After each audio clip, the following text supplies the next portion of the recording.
Tov. Allez, Erev Tov, Koulam. On va voir à travers les feuilles que je vous ai données le sujet d'Amalek et vous allez voir comment nous allons découvrir autour de ce concept qui s'appelle Amalek ce que le Tanar veut nous faire entendre. C'est ça qui est important. C'est-à-dire, on commence avec la... Vous avez les références 1, 2, donc on suit exactement le numéro de référence. La première fois qu'on découvre Amalek, c'est ce qu'on a vu cette semaine, à la paracha. Dans le Sefer Shemot, Perek Yud Zayin, Parashat Beshalach, Amalek apparaît à la sortie d'Égypte. Qu'est-ce qui est écrit? Vayavo Amalek, Vailachem im Israël. C'est-à-dire, Berefidim. C'est-à-dire que nous avons traversé la mer des gens et que nous n'arrêtons pas de nous plaindre que nous voulons de la viande, nous voulons de l'eau, etc., etc. Et il est important de rappeler cela, parce que Amalek n'apparaît pas alors que il va apparaître soudainement aux enfants d'Israël. Rashi va même dire comme s'il était par hasard présent dans l'histoire. Soudainement, c'est plutôt soudainement que par hasard, mais en vérité, moi je pense qu'il est important de savoir que c'est dans Parashat Beshalach, que c'est après la traversée de la mer des gens, et donc qu'il y a un événement qui nous a appris quelque chose. Et juste après cet événement, bien avant que nous découvrions au chapitre 17, verset 8, Vayavo Amalek Vailachem, eh bien, nous sommes confrontés à des tas de manifestations revendicatrices, de la viande, de l'eau, et à chaque fois avec la même réflexion. Que ne nous as-tu emmenés dans ce désert pour y mourir? N'y avait-il pas de tombeau en Égypte pour y être enterré? Comme si les tombeaux d'Égypte étaient prometteurs de quelque chose. Alors que mourir dans le désert, c'était avoir l'impression que l'on mourait comme un moins que rien. On ne laissait pas d'adresse en quelque sorte. Voilà. Alors c'est intéressant. Donc ce passage se situe entre la mer et la montagne.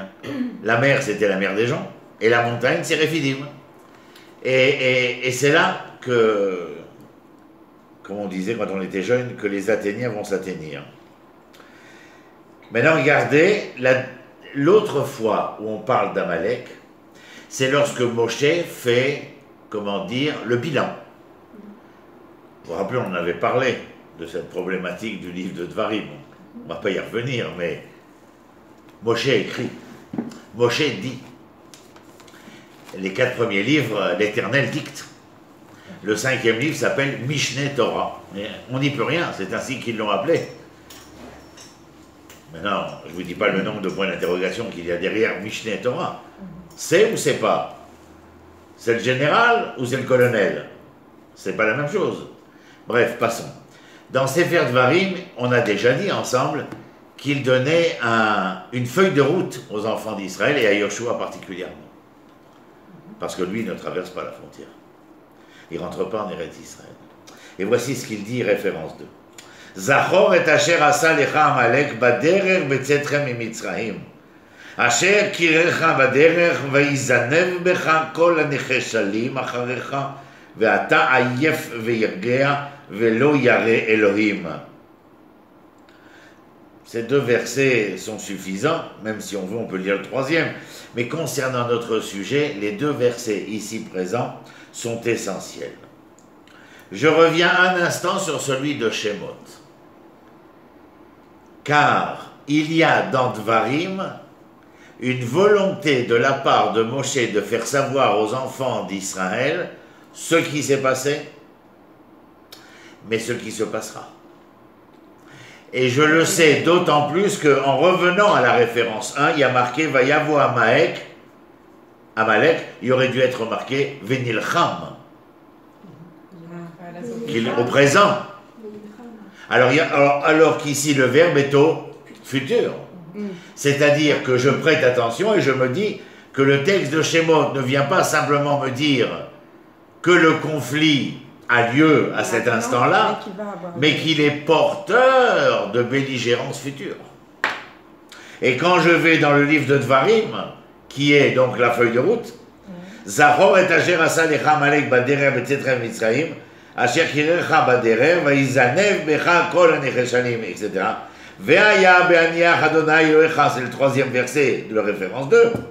Mikol oivecha misaviv ba'aretz asher Hashem Elokecha noten lach nachala lirichtecha, timche et zecher Amalek mitachat hashamayim lo tishkach. C'est-à-dire lorsque tu rentreras sur la terre et que tu occuperas tes terres et que tu seras donc indépendant et souverain, n'oublie pas de rayer Amalek de la carte géopolitique. Pourquoi? Parce qu'il y avait un futur dans le livre de Shemot. Et ce qui a été résolu au cours de l'histoire, eh bien, ne sera résolu que partiellement. Pourquoi? C'est toute la question du cours et de la leçon autour de Amalek. Pourquoi? Alors regardons la référence 2. Zachor et Asher asa lecha Amalek. Souviens-toi de ce que t'as fait Amalek. Je vous demande de regarder dans les 3 versets. Yud Zayin, il commence par Zachor et Yud Tet se finit par Lotishkar. C'est une formule tanachique en vérité. Elles se suivent. Zachor, Al Tishkar. Souviens-toi et n'oublie pas. Il y a comme un souvenir au présent et un non-oubli dans le futur. C'est-à-dire, Zachor, en dehors du fait que je vous avais expliqué une fois, Zachor c'est Zachar. Zachar c'est celui qui donne. C'est celui qui ensemence. C'est-à-dire celui qui va être à même, par sa semence, de pouvoir donner naissance à. Le souvenir, c'est pouvoir être pleinement conscient de ce que je ne devrais pas oublier. C'est clair? Ça, c'est du travail. C'est le travail et comprendre. Et quand tu sais ça, après tu lis et calme-toi. Je me rappelle que tu nous as dit qu'Amalek, c'était le doute. Ouais, alors moi à chaque fois je me dis dans ma vie si un jour j'ai pas la Yémona, j'ai le doute, c'est comme un Amalek qui revient.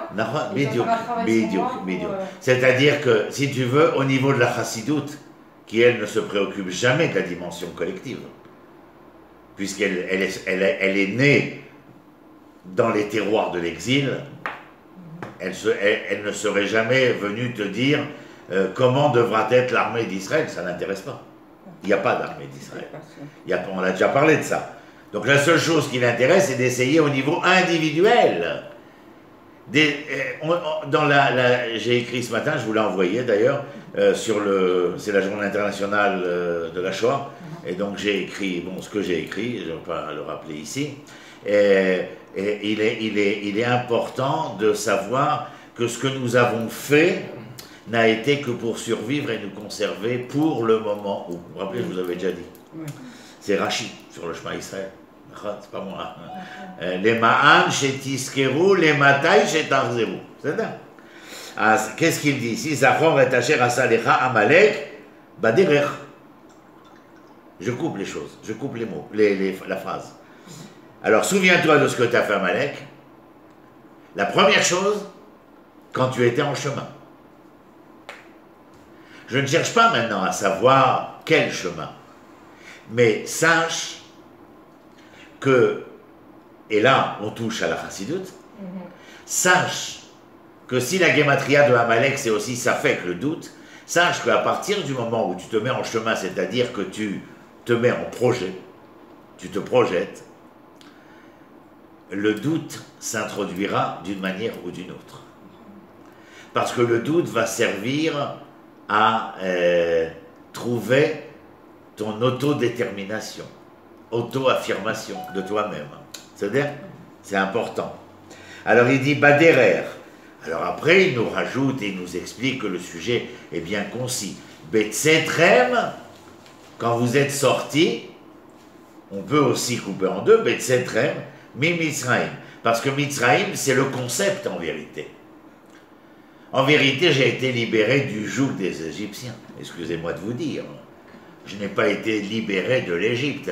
Et si on me dit continuellement tu as été libéré de l'Égypte, c'est que l'Égypte est un concept dont je dois me libérer. Parce que me libérer des Égyptiens, on aurait écrit Betsetrem miyede mitzrim. Continuellement Yetziat Mitzrayim. C'est-à-dire, je suis sorti de ce concept sociétal-là. Sans rentrer maintenant dans le détail, quand on approchera de Pessah, on en reparlera. Le concept de Mitzrayim, c'est lorsque, rappelez-vous cette formule, on en reparlera, lorsque Pharaon, on va dire comme ça, lorsque Pharaon chevauche son peuple. C'est-à-dire qu'il est le maître, ils sont les servants. Et il n'y a pas de maître au-dessus de lui. C'est-à-dire, alors que la révolution hébraïque, elle va renverser le pouvoir pharaonique, puisqu'elle va démontrer que la classe la plus basse, inférieure qui soit, va renverser le pouvoir de Pharaon. Et c'est-à-dire que Pharaon va se retrouver dans une situation où lui n'est plus celui qui bénit ses citoyens, mais il va demander non pas à ses citoyens, mais aux esclaves de ses citoyens de le bénir.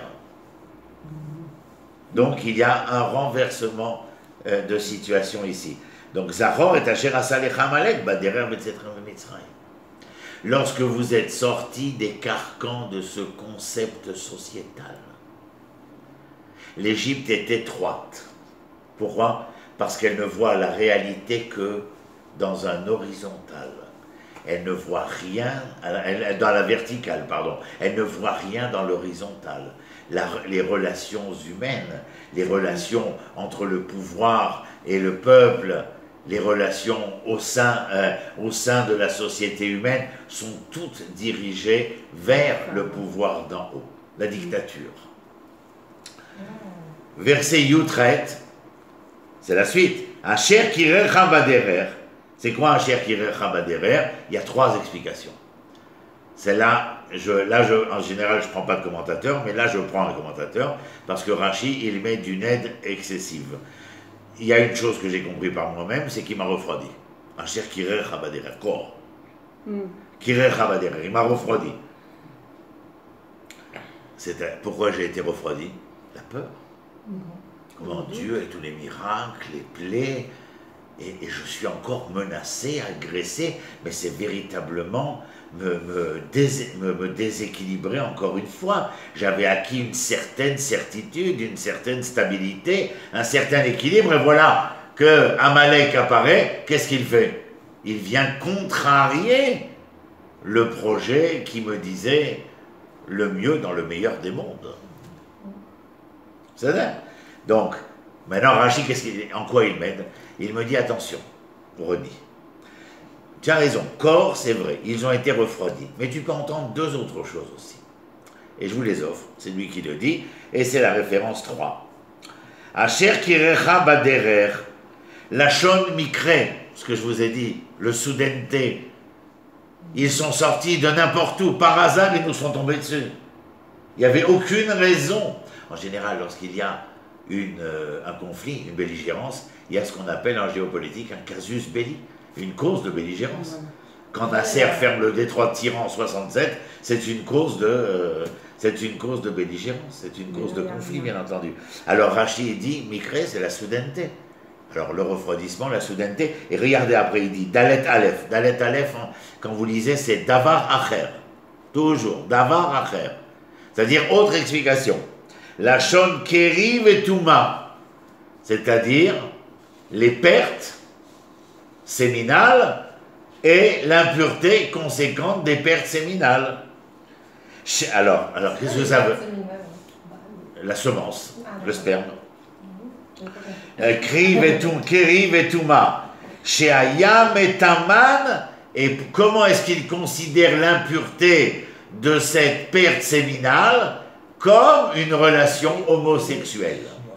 Il dit Rashi, Shayam et Taman bemishkav zachar. C'est-à-dire, donc il entend ici que, d'ailleurs, on va le voir dans un instant, mais je vous le dis dès maintenant, qu'est-ce qui a marqué? Vayesanev acharecha. Il vient à la poursuite de toi, il vient derrière toi. C'est-à-dire, Davar acher, et là ce que je vous ai dit moi, que j'avais trouvé tout seul, Davar acher, lachon kor. Voilà. Maintenant, je vais rajouter quelque chose à kor. Vous savez quoi? Parce qu'en y réfléchissant, parce que je m'amuse un petit peu à réfléchir, et quand j'ai dit kor, j'ai dit, oulala, ça fait... Kor, c'est la racine de deux choses. La première, c'est le makor, c'est-à-dire, c'est la source. Et la deuxième chose, c'est le fameux refroidissement. Mais c'est aussi la source. Maintenant, ce refroidissement, il peut être donc, d'après l'entendement hébraïque, ce refroidissement, il peut être source d'abandon. Et peut-être donc que lorsque les enfants d'Israël, les Hébreux, ont été confrontés à Amalek, si déjà avant ils sont dans la manifestation et dans la revendication et dans la plainte et dans la complainte, alors ça nous laisse présager de ce qu'il y aura par la suite. On n'est pas encore au veau d'or. On n'est pas encore au refus de rentrer en Eretz Israël. Mais ils ont été refroidis quelque part. Et ça va devenir, ou ça va rester, comment dire, en soubassement, la source de quelque chose de terrible, quoi. Tu comprends? Alors voilà, à travers ce que vous lisez, comment vous entendez les choses qui sont absolument merveilleuses. Et donc... Qu'est-ce que ça vient faire l'histoire de Yann de cette démarche de rapport par l'arrière, compte tenu du fait que soi-disant on est les meilleurs, c'est le 5e qui est sorti, ils étaient ma'aminim, c'est les meilleurs qui sont sortis. Shabbat avec mes étudiantes, c'était des discussions aussi. Le 5e qui est sorti, c'est la cerise sur le gâteau. Et tout d'un coup... Donc on imagine les 4 5e, et le 5e en question, non, Rachid ne te dit pas que les enfants d'Israël, c'est-à-dire c'est Amalek qui agit sur Israël. D'une certaine manière, la manière de se conduire de Amalek, elle est telle qu'il a expliqué Rachid, c'est pas les enfants d'Israël. Amalek a refroidi Israël. Amalek a, qu'est-ce qu'il a dit ici? Amalek est apparu soudainement, il a refroidi Israël, et ce que nous avons expliqué précédemment. C'est un peu le comportement des gens qui étaient dans Sodome et Gomorrhe, alors. Oui, bien sûr. Mais là, bien évidemment, il y a... On va le lire, c'est-à-dire parce que vous allez voir la phrase qui vient ensuite. Je continue avec vous. Référence 4. C'est dans le livre de Shmuel, Shmuel 1, chapitre 15. Vayar Shaoul et Amalek, mi chavila boacha shur asher al pene Mitzrayim. Donc Shaoul a frappé Amalek, il s'est confronté également à son époque à Amalek. Vaïtfos, vous vous rappelez, Shmuel demande à Shaoul, une fois qu'il est roi, d'en finir avec Amalek, puisqu'il y a un roi en Israël, maintenant c'est ton tour.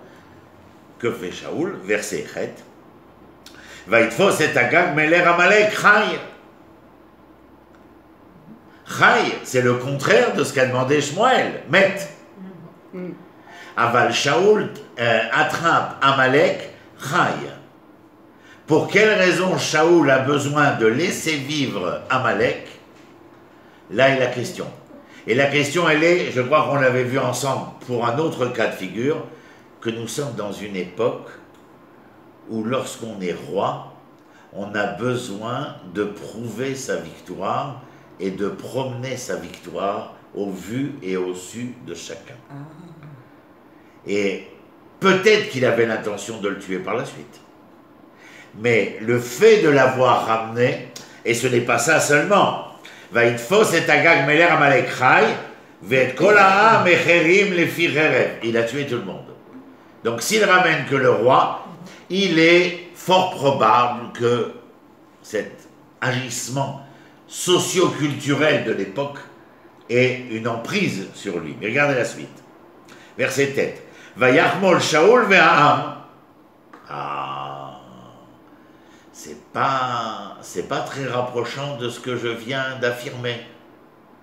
J'essaye de faire une analyse pour le roi qui est socio-culturel, politique de l'époque, qu'il a préservé la vie du roi d'Amalek pour prouver qu'il en avait terminé avec Amalek, mais le verset tête vient et me dit « Vayachmol Shaoul ve'aham » Yachmol, c'est miséricordieux. Chemla, la miséricorde, alors c'est plus du tout la même chose à ce que vous me dites. À tel point que je viens et je dis cette phrase de nos sages, Kol amerachem al arzarim, sofo leitarzer al arachmanim.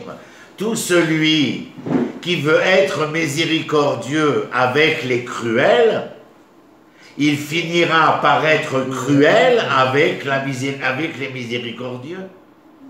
Ben, c'est ce qu'on voit aujourd'hui. Vous comprenez? Et il y a là quelque chose de totalement. Vayachmol Shaoul ve'am al Agag ve'al metav hatzon. Alors on imagine que Shaoul ou Hamal, il a eu de la pitié pour Agag, et le peuple a eu de la pitié pour qui? Pour le bétail.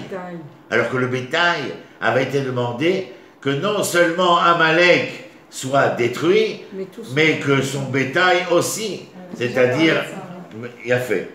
Et là, il a laissé. Et là, le peuple, il est véritablement Vayachmol Shaoul ve'aham. Concernant le fait que, et peut-être qu'en général, j'attends cette question, mais si Amalek a été attrapé par Shaoul, et que Shmuel va là lui faire un scandale mémorable, où il va perdre sa royauté d'ailleurs, et Shmuel tranchait la tête de Agag, comment se fait-il qu'il y ait une descendance? C'était l'année d'après, enfin, c'était le lendemain. Oui. Et il y a un Midrash qui vient nous dire qu'Amalek, il aurait eu un accouplement quelque avec une part. brebis, parce que... Ah, je sais pas, non, moi je parlais d'une femme tout simplement, parce qu'il était avec qui en plus? C'est ça le problème, c'est qu'il n'y a personne de son peuple. Donc la question, elle est doublement intéressante. Oui. Voilà, bon ben, c'est où j'ai... Pas de réponse? Pas de réponse? Non, il n'y a pas de réponse. La seule chose, c'est qu'une femme. Il n'y a pas quelle femme. Mais je veux dire, quand on essaye de réfléchir ensemble, parce qu'on étudie, on est dans un laboratoire de travail, et on essaye de comprendre la vérité. Tu dis, mais si... le verset d'avant,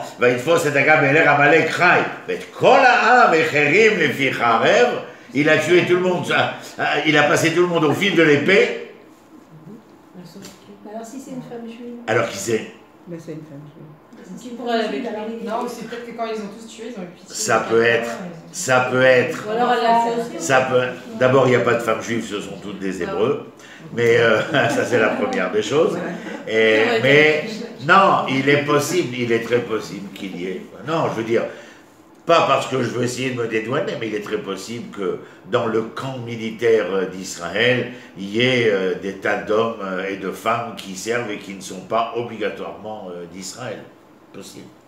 Ça ne serait pas quelque chose d'étrange, puisque à l'époque de Shaoul, lorsqu'il va, dans la dernière bataille, lorsqu'il va mourir blessé, et qu'il va demander à son écuyer d'en finir avec lui, c'est-à-dire de le transpercer, il n'est pas hébreu. C'est-à-dire Naredomi. C'est-à-dire, donc il n'est pas hébreu. Ah, on peut penser ce qu'on a envie, on ne sait pas. La seule chose que nous savons, c'est que... Je ne connaissais pas cet épisode. Il n'y a pas le droit de demander à ce qu'on le fasse. Si. Un pied à la fin? Ben oui. Pourquoi? Ben dis-le. Tu vas trouver la solution tout seul. C'est un suicide. Oui. Pourquoi?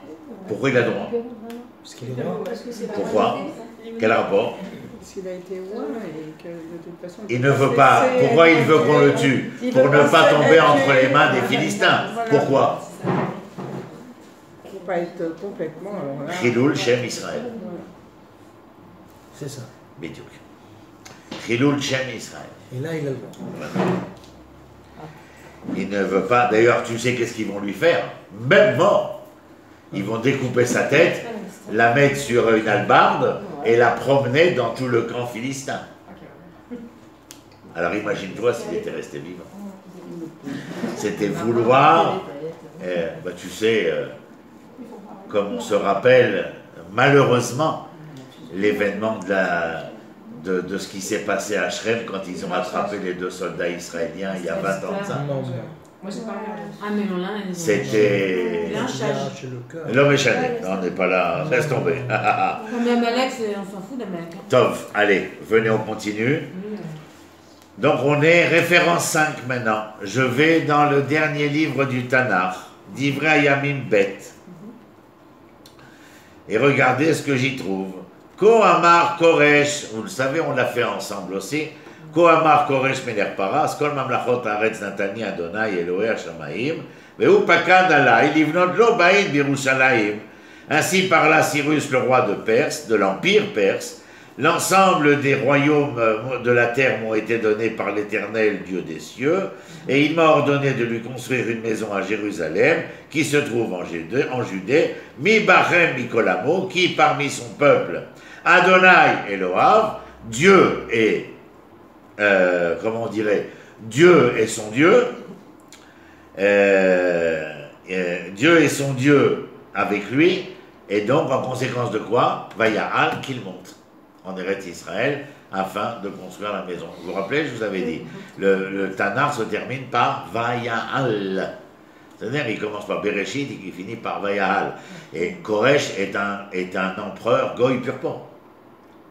Et c'est lui qui reconnaît la puissance de l'Éternel Créateur et qui dit aux enfants d'Israël, vous allez reconstruire le temple à Jérusalem, et que celui qui se considère comme l'enfant de l'Éternel, et que l'Éternel est avec lui, Imo, vous vous rappelez, c'est l'intimité. Ito, c'est marcher l'un à côté de l'autre. Imo, c'est marcher la main dans la main. Il a fait. Il va Yaal, qu'il monte. Ça ne servira pas, puisque seulement 42 000 monteront et la majorité resteront à Babel. Raison, et je fais juste un résumé d'une phrase, raison pour laquelle l'histoire de Purim va paraître. C'est-à-dire que vous avez tout compris. Et c'est ça qu'il faut comprendre le jour de Purim, et on l'avait fait, je crois, l'année dernière, ou il y a 2 ans, ou il y a 3 ans, l'homme échané. Ah, voilà, ce que je veux vous dire, c'est que, conséquent de la non-résolution de ce qui va se passer ici, parce que dans la province de Judée, où ces 42 000 vont arriver avec Ezra, Ezrobabel, et après avec Nehemia et Yoshua, le Kohen Agadol, et qui vont construire le temple, il y a les 10 fils d'Aman sont des préfets de Judée. Et les Samaritains vont jouer le rôle des Palestiniens à l'époque. Ils vont faire des attentats, et comme ils vont voir qu'ils ne vont pas réussir, alors ils vont porter plainte auprès des préfets, qui vont rapporter au pouvoir central, à Suse. Et Aman, les 10 fils. Ils étaient en Judée ? Oui, ils étaient les préfets de la province de Judée.